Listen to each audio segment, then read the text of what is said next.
Morning guys, welcome back to Critters Distillery. My name's Chris and today we're going to talk about one of the hardest workers in the distillery. Now that's not me, that is our yeast. Now a little bit about Critters Distillery and why we're talking about yeast today is we're one of the few Australian distilleries that brews, ferments and distills everything in-house. Now that means we work closely with Australian farmers, we operate sustainably, and that also means that we have to brew everything ourselves to create our own alcohol. Now, how we do that is, of course, as I said, we use this little guy. That's our yeast. Now, yeast is a living microorganism. It consumes sugar, produces CO2, but more importantly, it produces our favourite thing, which is ethanol. Now, ethanol is the alcohol that we drink. It'll also naturally produce a few other types of alcohol, and through our unique distilling process, we can physically remove those types of alcohol from our products.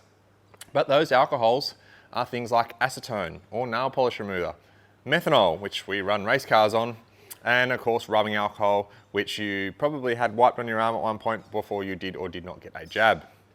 Now, yeast being a living microorganism requires very specific conditions in order to thrive. It'll survive and do a pretty good job outside those conditions, but it really needs to be kept very comfortable and happy in order to do its best work. Now, each specific yeast usually has a set of conditions it requires. This one we're going to talk about today, this is a Lallemand yeast. It's our yeast that we use in our single malt Scotch whisky. No secrets here. This is a commercially available yeast. This one requires a very specific set of temperatures. It is pretty accurate or pretty good at what it does from about 18 degrees all the way up to about 30 degrees. Now, for us, we're not real comfortable with letting it get that warm. So as you can see behind me, we have a glycol chilled brewing system behind us, which keeps our ferments nice and cool. We keep our ferments for this yeast in particular at 25 degrees. We don't let it get too hot. Now, other than that, yeast requires specific nutrients. This one with our single grain, we don't actually add a lot of nutrients to it. All of the grain and all that usually gives it its nutrients. And it also has set times and things like that before it becomes active. Now this is a dry yeast, it's in a 500 gram brick, but for those who don't have commercially available yeast, you can actually buy something like this from your supermarket. Now your local supermarket generally has something like this, it's called baker's yeast. And if it's done right, it can actually produce pretty good alcohol. Very temperature tolerant, which is great for home brewing, particularly if you don't have a chilled system. And it's quite cheap. This stuff here is worth an absolute fortune. This stuff here is worth about $4 or $5 a can. Should get a fair few brews out of that one.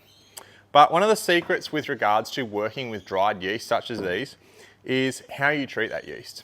Normally when you're brewing something, you finish your wort, it's behind me, it's in my fermenters, you sprinkle a certain amount of yeast over the top and let it rehydrate naturally in the wort itself or its sugary liquid.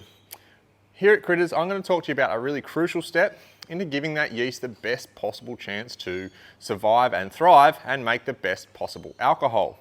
Now, we're going to rehydrate this yeast, and it's a pretty simple process. You just need a few simple tools, 2 sterile stainless steel bowls, you need a thermometer, and of course, our trusty whisk. Now, what we're going to do to rehydrate our yeast is we're going to get some 38 to 40 degree water. You can get it out of your tap if you have a home filtration system, so it hasn't got any chlorine, or boil your kettle and actually warm it up. Make sure all the chlorines come out of it before you use it, and let it cool down to around 38 degrees. Now, each yeast generally has a specific temperature tolerance, but 38 is a great place to start. So what we're going to do is we're going to check our water, make sure it is 38 degrees, and we're bang on there. Now, how much water to how much yeast? Today we've got about 50 grams of yeast in our tin here. So we want to use a ratio of 1 to 5 or up to 1 to 10. So we're using 50 grams of yeast, so we've got about 350 mils. It's about halfway of water here. What we're going to do is quite simply, we're just going to sprinkle this yeast on the top of that water nice and slowly, and we're going to agitate it with our whisk. So you don't have to be too aggressive with it. It's just a light agitation just to sort of break up any clumps that get on the surface. And we're going to slowly incorporate this yeast into our water solution. The sooner you do this, the better. You don't want to leave your yeast open to the elements for any longer than you have to. So you want your basically wort down to its fermenting temperature. As I said, we're going to work off 25 here today. And we're going to make sure we're only doing this in a sterile environment as well, or as sterile as you can for yeast. You don't want too many wild yeast getting there because they're potentially going to produce unwanted flavours. Now here in our distillery, we don't mind a little bit of wild yeast. Generally adds a bit of funk and flavour to your whiskies or your rums. With our vodka and white spirits, this is done all under sterile conditions through plumbing. So this one here is all right. What we're going to do is, once we've incorporated all of that yeast into that water, we're just going to give it a little bit of an agitate, get some oxygen in that water with your whisk. Make sure there's no clumps around the side of your bowl, make sure your whisk is nice and clean, and we are pretty much done. But as I said, we're working with a 25-degree wort behind us, and this yeast is still about 35, 6, 7 degrees, so it's still 37 degrees. Now you don't want to dump this yeast straight into 25-degree wort. What that's going to do, it's going to shock the yeast, and it's going to actually start doing things you don't want it to do, like produce those other types of alcohol. It actually creates what they call petite mutagens as you do that. So we want this yeast to be within 5 degrees of that 25-degree wort. So it's still got a fair way to go. We've got to come down from 38 degrees. The best way you can do that is by slowly adding some of your wort back into this yeast. Add a couple of mils here and there and help it cool it down. But once you've done that, you have to be very careful because this little bad boy is going to start fermenting and it's going to foam up and it could overflow your bowl and end up all over your table. So cool it down slowly, add a little bit of water in there to help kick it off. There are other products you can add when you're rehydrating. There's Go Firm and a few other products generally commercially available to really give that yeast the best start in life. We don't really do that here, particularly with this stuff. As I said, we're happy to have a few little wild yeast particles in there as well. Generally adds a bit of funk and flavour to our whiskey and rums.